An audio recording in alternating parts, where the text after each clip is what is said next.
John chapter 4 is where we continue in our study of the Gospel of John. If you remember, Jesus had this conversation with a woman from Samaria, the town in Samaria, out by this well, about half a mile from the town of Samaria. And he told her some stuff that nobody could ever possibly know unless that person was God, who knows everything, which he revealed himself to her as being. And she said, "You're the Savior. I got that." She runs back into town. She invites a bunch of her town folk back out. They talk to him. They say, "Would you save us?" He stays with them a couple of days, it says. And all these people in that town, a whole bunch of them, decided they believe Jesus to be the Savior of the world. Not just a good guy, a special guy, some guy that can do some miraculous things. No, he's actually the Savior of the world. Because don't forget, the Samaritans, even though they had a whole bunch of other gods they believed in, they also believed in the God of the Bible, and they knew the prophecies of the Old Testament prophet, that one day the God-man is going to come, the Messiah, the anointed one, and he's going to walk the earth, and he's going to amaze everybody. He's going to fix a lot of problems. And so she realized that's who he was. And verse 43 is where we pick up. It says, when the 2 days were over, the 2 days he was staying there in Samaria, he went from that place to Galilee. In parentheses, watch this, for Jesus himself had testified that a prophet has no honor in the prophet's own country. So after the 2 days that he spent with the Samaritans, he goes to Galilee. And John makes a comment in parentheses for you and I that refers to a moment in Jesus' life that actually is told in Matthew and Mark's Gospels. And that's when Jesus returned to Nazareth to minister to the people there in his hometown, but he was rejected. Remember that? It's found in Matthew 13. Let me just take you there for a moment. In Matthew 13, verse 57, it says, and they took offense at him. This is the people from his hometown that saw him grow up. But Jesus said to them, prophets are not without honor except in their own country and in their own house. In Matthew and Mark's accounts, the saying refers specifically to Nazareth. But here, what John is writing, I think it might be more like he is referring to the Jewish homeland in general, separate from Samaria, comparing the reception that the Samaritans just gave him, recognizing who he was, the Savior of the world. Now he's going to get a warm reception in Galilee, but as John's going to clarify, it's not for the same reason that the Samaritans, the Galileans welcomed him, but only because they were impressed with what he had done in Jerusalem during the Passover feast when he cleared the temple. It's not because they really had a clue about who he was or what he was up to. Verse 45, when he came to Galilee, the Galileans welcomed him since they had seen all that he had done in Jerusalem at the festival that would be the Passover. And before we go on in John's account, can we touch on the statement that Jesus made about prophets?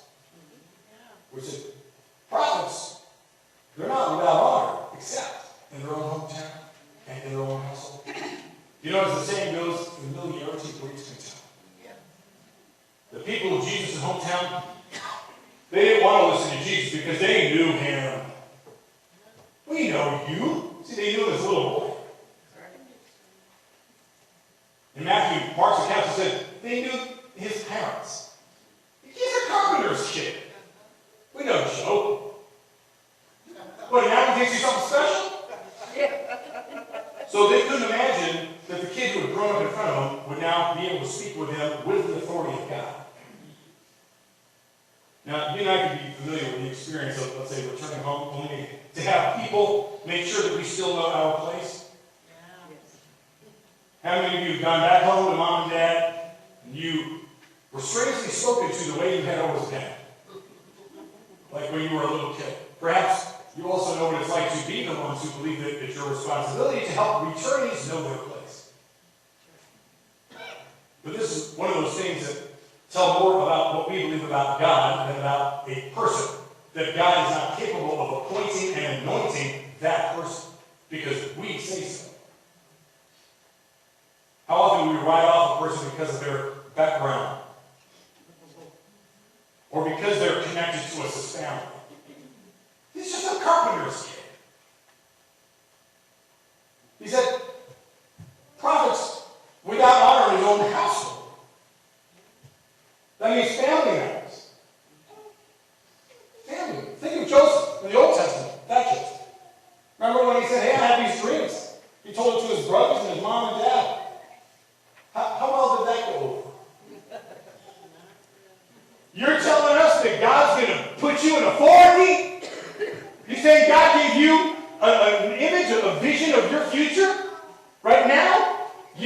your kid, our little brother, my son, you are going to rule over me, I'm going to bow to you? Well, they did. You just had to wait some years. Jesus said a prophet is not without honor except in his hometown or his household. That was a problem in Jesus' day.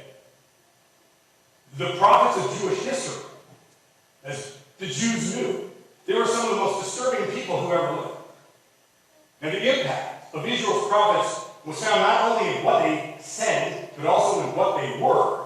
And we can't fully understand what they said unless we have some knowledge and appreciation of what happened to them. You understand, the biblical prophet had an awareness of facts that were not derived from their own minds, and they knew it.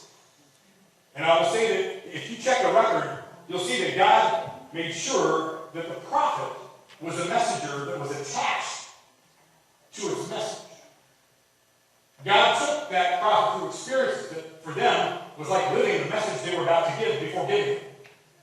It helped them to sympathize with God's heart, and as a result, be obedient and passionate with the message. Because they've lived it in the same way. Think about this. You speak most passionately about the things that you have gone through. You've not only studied about something, you've lived it. So you can speak on the subjects from personal experience. The prophets, they weren't only rejected in their hometown. The proverb Jesus spoke was, let's say, a generalization. Because the idea was the prophets, they got a better reception outside their hometown than inside. But the truth is, the reception they received even outside wasn't too much better. I mean, read the prophets. You might be asking, why did people reject the prophets? Well, first, it's because they were usually the bearers of bad news. God's smoking mad. And you better clean up your act, or he's going to do it for you. Right. Who wants to be around somebody like that? Secondly, they have sensitivity. They have a sensitivity to evil that most people do not. So to hang out with them probably wasn't so much fun. I think they alienated the wicked as well as the righteous, or religious, I should say. And they often just lived alone. Did you notice that? Yeah. Prophets often just lived alone. I'm not sure people really want to be around them. They almost always seem depressed. They seem like depressed people. Well, because their lot in life is to carry a pretty heavy, depressing message. So, I want you to consider that when Jesus quoted this proverb, that a prophet is not without honor, except in his own hometown household, he wasn't saying that it's because this is his first experience of rejection as a prophet right there in Nazareth. Think about this for a moment. Jesus was the voice of all the prophets throughout all time. He is the one who gave the prophets of the Old Testament all the words that they spoke. Because who's Jesus? He's God. So in the flesh, here is the wisdom of the prophets. Here's the very words of the prophets. Jesus is the Word of God. And anytime the prophet spoke and was rejected, it wasn't that the people were rejecting the prophet as much as they were rejecting Jesus before he even came. He wasn't rejected once, twice, a few times. It was time and time and time again before he even came to earth. And that is why when he was nearing the end of his own life, as he was about to ride into Jerusalem, on what we call Palm Sunday, outside of Jerusalem, he said, Jerusalem, Jerusalem, killing the prophets and stoning those who I sent. Jesus had always been rejected, and it was the nation of Israel, the people of God, ironically, that rejected him and demanded his death on a cross. A prophet is not without honor except in his own hometown or household. I mean, look around you. An even greater truth is that earth does not honor him.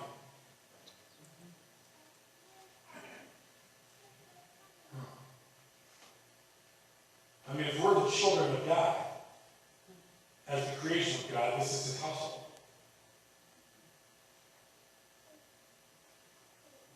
God is not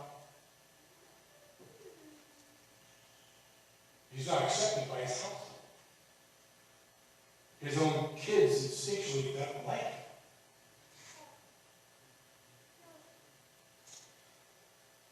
Continue back, John chapter 4. Again, after the 2 days he spent with the Samaritans, he goes into Galilee. Verse 46 says, Then he came again to Cana in Galilee, where he had changed the water into wine.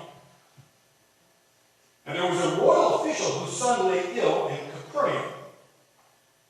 And when he heard that Jesus had come from Judea to Galilee, he, this royal official, he went and begged Jesus to come down and heal his son, for he was at the point of death.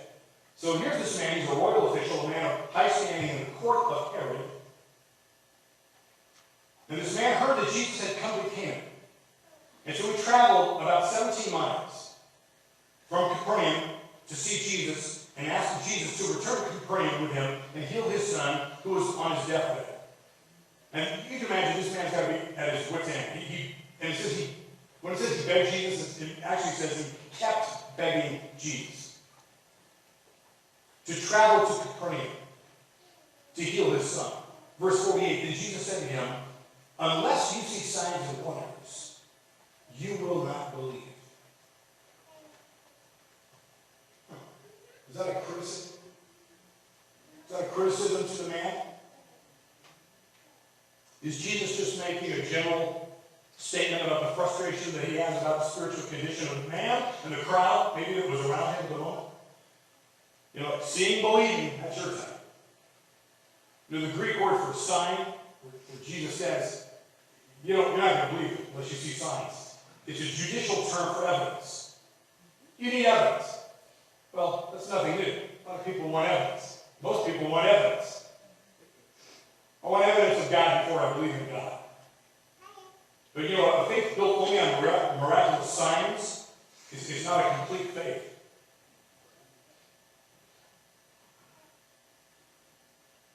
I mean, a lot of people,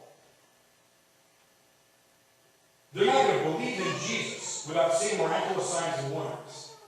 And you might call that's the pragmatic, that's the realistic philosophy of the world to this day. If some people can't see God in the science lab, you know how this goes, or in the telescope, they won't believe. Can Jesus read minds?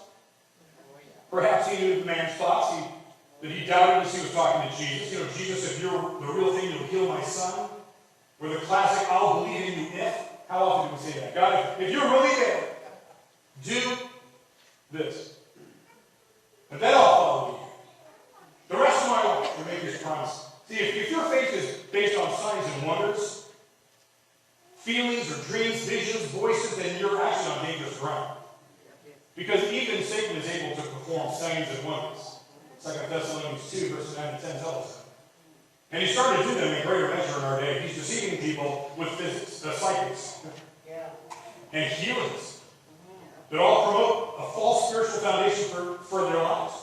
God never said that miracles are the basis for faith. They help our faith. They help some people believe. But that's not to be the basis of your belief. What if the miracles stop? If you expect to believe because you see miracles consistently, when they stop being consistent, if you only saw one, I believe in Jesus because of this thing that happened, this coincidence. And if it doesn't happen again, then what? You're tempted to think, well, that was just coincidence. Maybe Jesus isn't real. Your faith cannot be based on signs and wonders.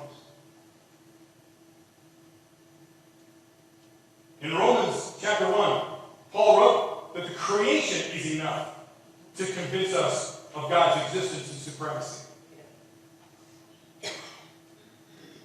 This court official, he wasn't in any position emotionally to argue his case. I mean, all he could do was plead for mercy because his son was at death's doorstep.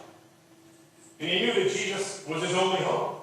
And if Jesus didn't help, there'd be no help. Verse 49, the official said to Jesus, "Sir, come down before my little boy dies." The man's son was dying 17 miles away in Capernaum. The man wanted Jesus to come with him. Why?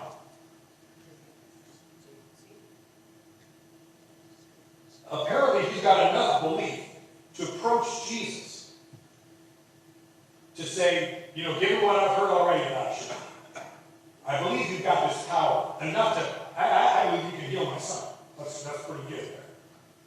But he didn't believe that Jesus could heal the boy from a distance. Martha had a similar reaction to that when her brother Lazarus was sick and then died. And then she said to him, if you would have been here, not where you were a day away, if you would have been here, he would have died. Is that true? Remember the story of the Roman centurion? Or this story about him coming to Jesus a long way. It says, Jesus, like you, I'm a man under authority. I say to one, go, and he goes. I say to another, do this, and he does that. The centurion, this Roman centurion saying, you know, I'm in charge, I'm over people. Because, he says, because I'm under authority. Remember how this goes? Yeah. He said, I'm under authority. I'm under the emperor's authority. And because I stay under that authority, I have authority over those under me. He says, Jesus, I recognize you as one under authority of the Heavenly Father. And so all you have to do is say the word, and my servant will be healed. You don't have to come. Because I understand how this authority thing goes. You just say it, and it's going to happen. Because when I say it, it happens.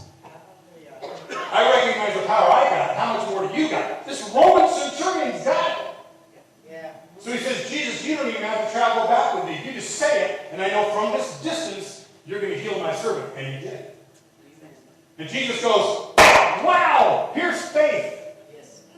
He gets it. Somebody understands that I'm not just Lord over time, I'm Lord over space, distance, because I'm omnipresent.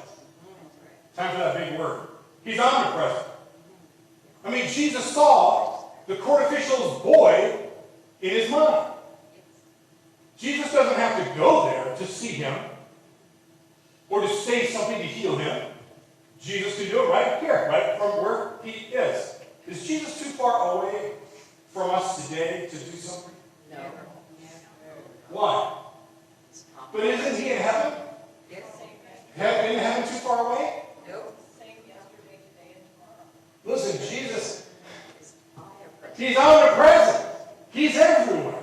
He's not like stuck in heaven. I can't get out of this place. You know, I got to get out of here before I can do something. He's everywhere. All the time. Verse 50, so Jesus said to him, go your way, your son will live. The man believed the word that Jesus spoke to him and started on his way. So catch this, Jesus didn't have to go with the man. He just said, go your way, your son will live. And if I were that man, I would run all the way home. Even though I don't think I can run 17 miles. I can at least walk, jog, and I'll get there as fast as I can. But as we're going to see in verse 52, the man got there the following day. He took his time. The following day. But his son is at death's doorstep. What changed? The man was begging, pleading, Jesus, you've got to come down, you got to come back with me to get there in time.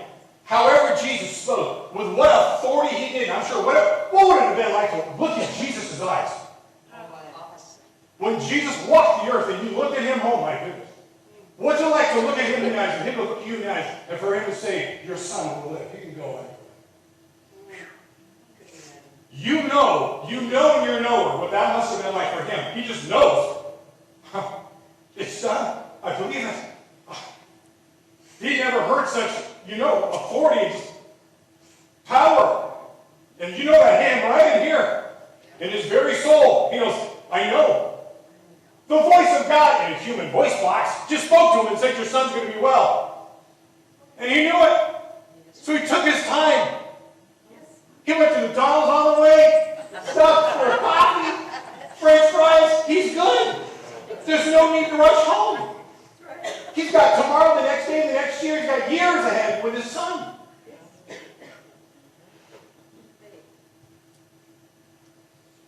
When Jesus said, go your way, he didn't say, did you catch this? He didn't say go home like he did to other people that he healed, like, take up your mat and go home. He actually said, This is what it infers in the Greek language. Get on with life. You could get on with life. Hey, buddy, get on with life. Here's something to be fine. Do you understand the implication there? See, sometimes all we need to hear from Jesus concerning a problem, a fear, a worry that we have is simply, I've taken care of it. So you can get on with life. Because he knows that there's no getting on with life if we have a serious concern. There's no sleeping well. There's no peace of mind until we hear from Jesus that he's taken care of it.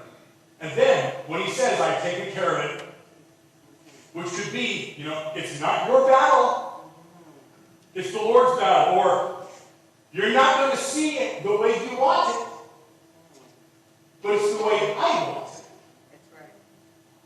Either way, whatever his answer, when he gives it, that's our cue that we can get on with life. And then there's a change in our disposition. Verse 51. As he was going down, his slaves met him and told him that his child was alive. Yeah, because they didn't think he was going to make it through the night. It was that bad. So he asked them the hour when his son began to recover. And they said to him, yesterday at the 7th hour, the fever left him. The father realized that that was the hour when Jesus had said to him, your son will live.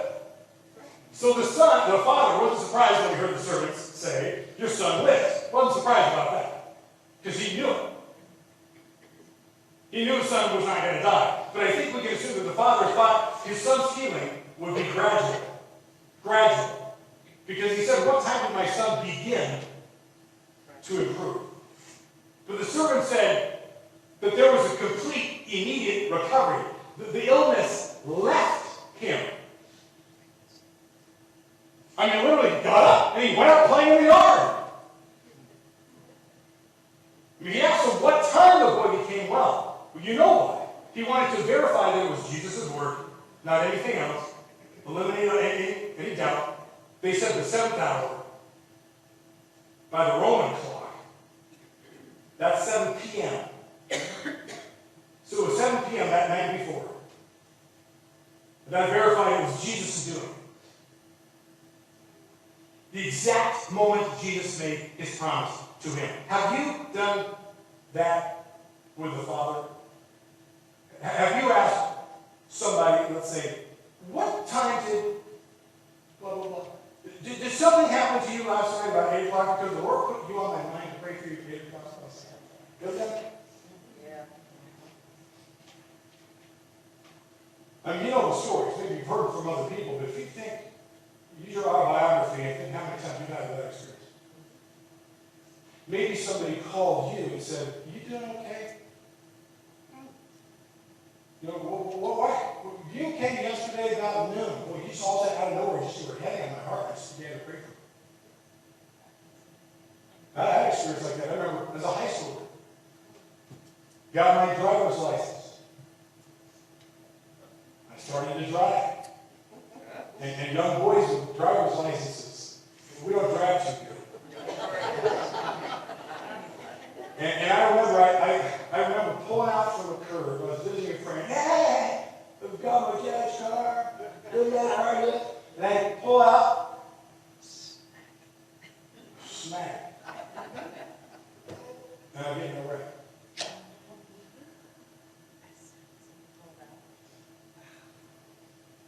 Here's the strength.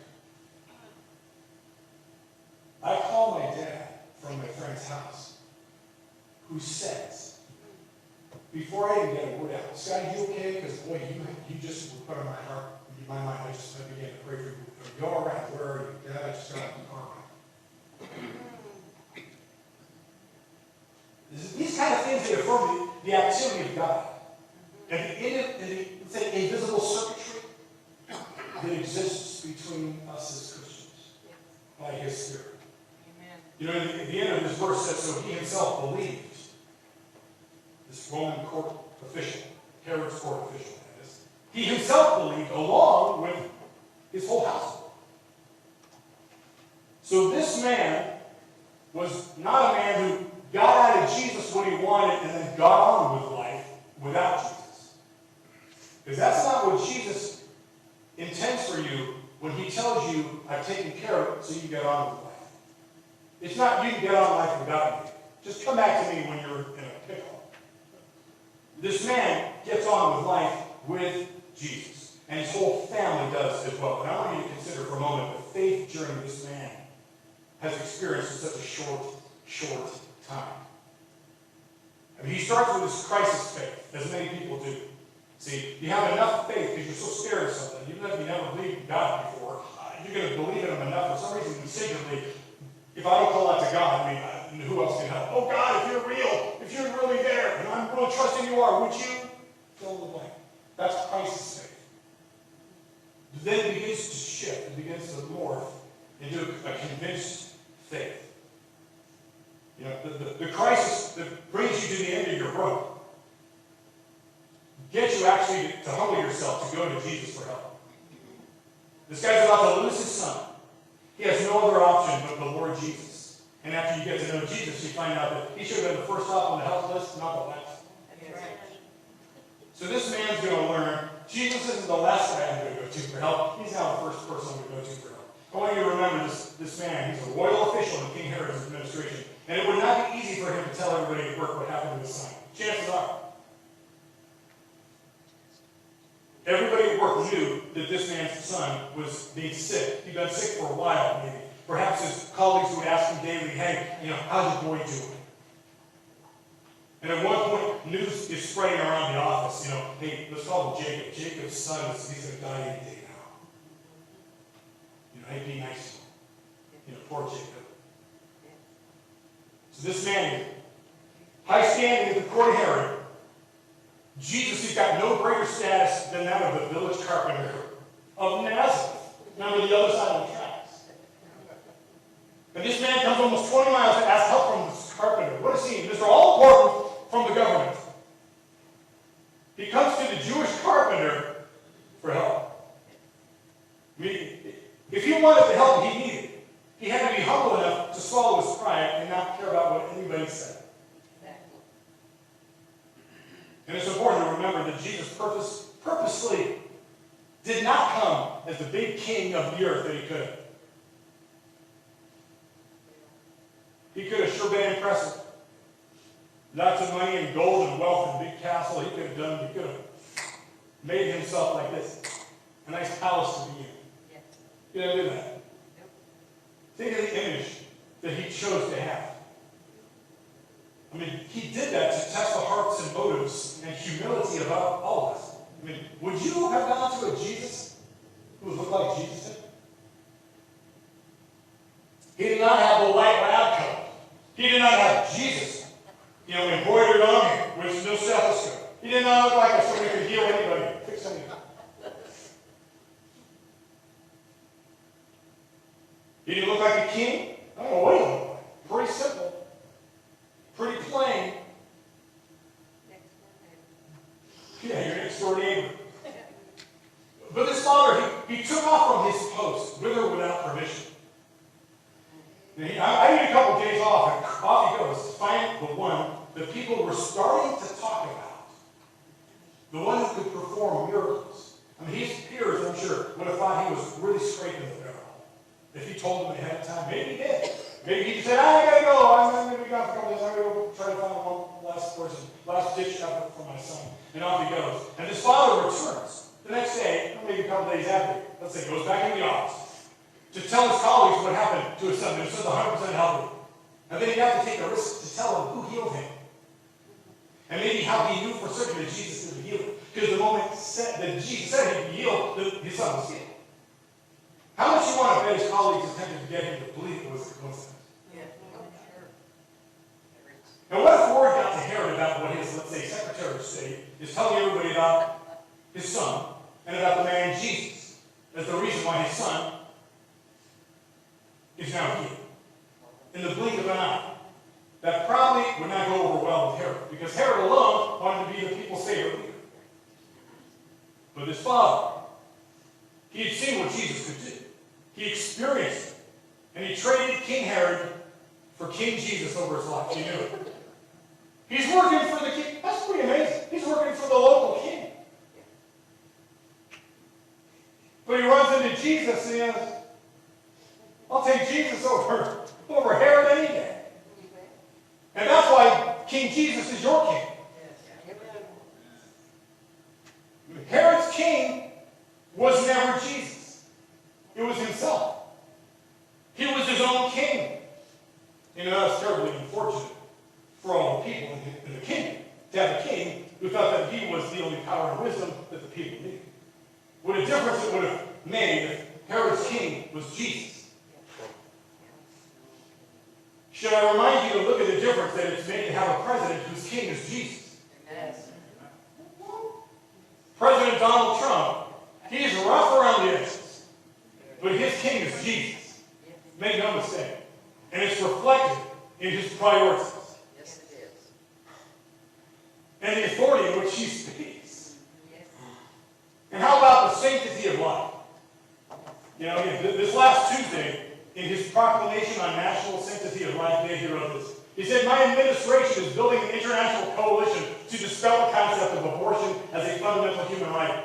So far, 24 nations representing more than 1 billion people have joined this important cause. We oppose any projects that attempt to assert a global right to taxpayer-funded abortion on demand up to the moment of delivery, and we will never tire of defending innocent life at home or abroad. Hallelujah.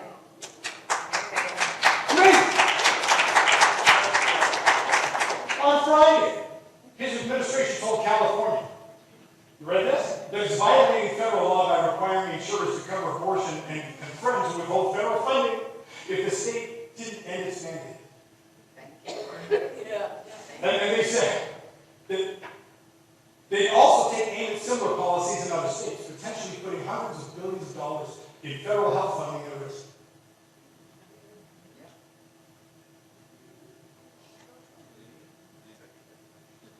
Don't you love this guy? Yes. Yes. And I love that he just gets so many people mad. Because he's doing something. He's doing something. If you get people mad at you, chances are you're doing it the way it should be done. You're going God's way. Because God's way is not everybody else's way. Human nature is like, what's a human life? It's my choice. You know, it's getting in my way. It's restricting my fun and my freedom. So we'll just get rid of it. And that's not God's way. On Thursday, he spoke at the March for Life on the Mall in D.C. I'm sure you all saw him. Amy was talking about at the beginning of the service. And he was the first president to do that. You know, last year, maybe the last couple of years, there was a little video they played, a greeting from him. But let me read a few excerpts from that speech. Because today is Sanctity of Life Sunday. So we can't go through this day and not talk about life. And what a wonderful moment in the scripture to talk about Jesus and his relationship to President Trump. He says, all of us here understand an eternal truth. Every child is a precious and sacred gift from God. Together, we must protect, cherish, and defend the dignity and the sanctity of every human life. When we see the image of a baby in the womb, we glimpse the majesty of God's creation. When we hold a newborn in our arms, we know the endless love that each child brings to a family. When we watch a child grow, we see the splendor that radiates from each human soul. One life changes the world. Yes. You don't believe that book that Craig and Tony actually bought for everybody that wants it. They think that was their gift to everybody, the butterfly. From my family, and I can tell you, I send love and I send great, great love. Totally Donald Trump. Great, big love. And from the first day in office, I have taken historic action to support America's families and to protect the unborn. And during my first week in office, I reinstated and expanded the Mexico City policy, and we issued a landmark pro-life rule to govern the use of Title X taxpayer funding. I notified Congress that I would veto any legislation that weakens pro-life policy or that encourages the destruction of human life. At the United Nations, I made clear that global bureaucrats have no business attacking the sovereignty of nations that protect innocent life. Unborn children have never had a stronger defender in the White House. Amen. He's And it's true. Yes, it is. That's something you can hang your hat on. He says, as the Bible tells us, each person is wonderfully made. Amen. We've taken decisive action to protect religious liberty. Can I keep going? Yes, yes. So important, religious liberty has been under attack all over the world and frankly very strongly attacked in our nation. You see it better than anyone. But we're stopping it. Thank you, Lord. We are preserving faith-based adoption. And to uphold our founding documents, we've appointed 187 federal judges who apply the Constitution as written, including 2 phenomenal Supreme Court justices. Yeah. We're protecting pro-life students' rights to free speech on college campuses. And if universities want federal taxpayer dollars, then they must uphold your First Amendment right to speak your mind. And if they don't, they pay a very big financial penalty, which they will not be willing to pay. We cannot know what our citizens yet unborn will achieve. The dreams they will imagine. The masterpieces they will create. The discoveries they will make. But we know this. Every life brings love into this world. Every child brings joy to a family. Every person is worth protecting. Above all, we know that every human soul is divine and every human life, born and unborn, is made in the holy image of Almighty God. Together, we will defend this truth all across our magnificent land. We will set free the dreams of our people, and with determined hope, we look forward to all of the blessings that will come from the beauty, talent, purpose, nobility, and grace of every American child. Wow.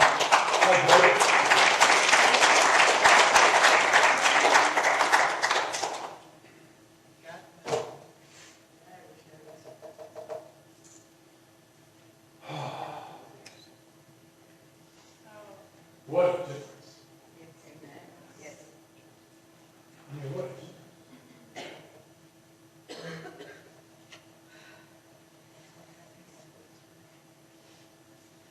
You know, worship team, come forward, we're going to play one song. Because I'm thinking if I'm going to say something. I'm losing my voice.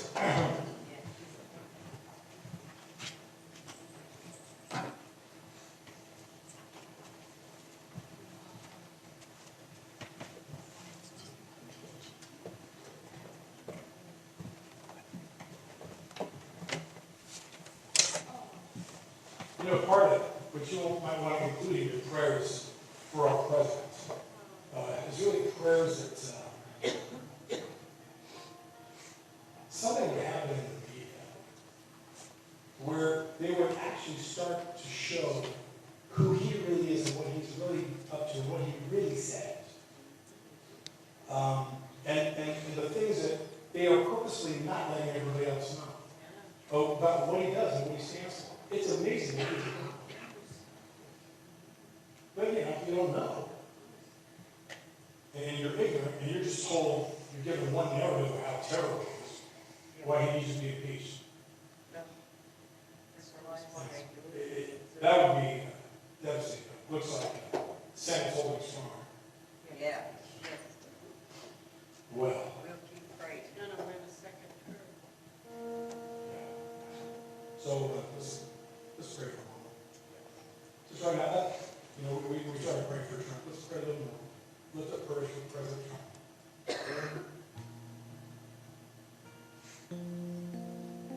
More than anything, that he continues his search and his relationship